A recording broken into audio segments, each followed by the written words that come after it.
Nama penyanyi Iis Dahlia mendadak ikut terseret dalam persoalan antara penyanyi Denada dan putranya, Ressa Rizky Rosano.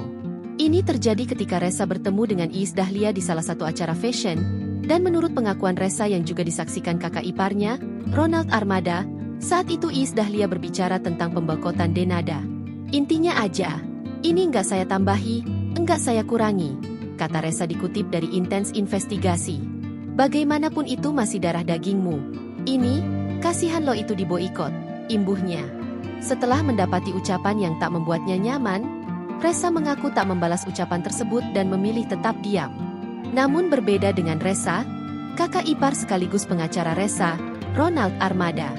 Ronald mengaku sebenarnya cukup emosi mendengar langsung hal itu, tapi berusaha bersikap tenang. Saya geram, dia, Ressa, diam saja. Mau saya terjang, cuma saya alhamdulillah bisa menahan diri, biasanya nggak sabar saya, ungkap Ronald.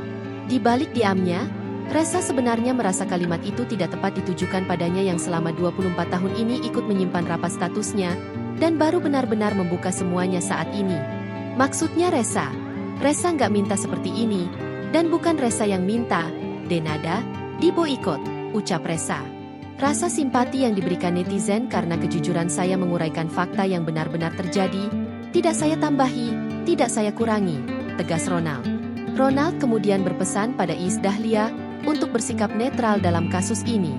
Bu Iis Dahlia, tolong sampean minggir, daripada berhadapan dengan saya, kata Ronald. Kalau sampean mau berpikir bijak, tolong sampean posisinya imparsial. Lepaskan dia sebagai temanmu. Kalau andai temanmu salah, nyatakan dia salah, ujarnya. Tak hanya pada Iis Dahlia, Ronald juga menegur Irfan Hakim.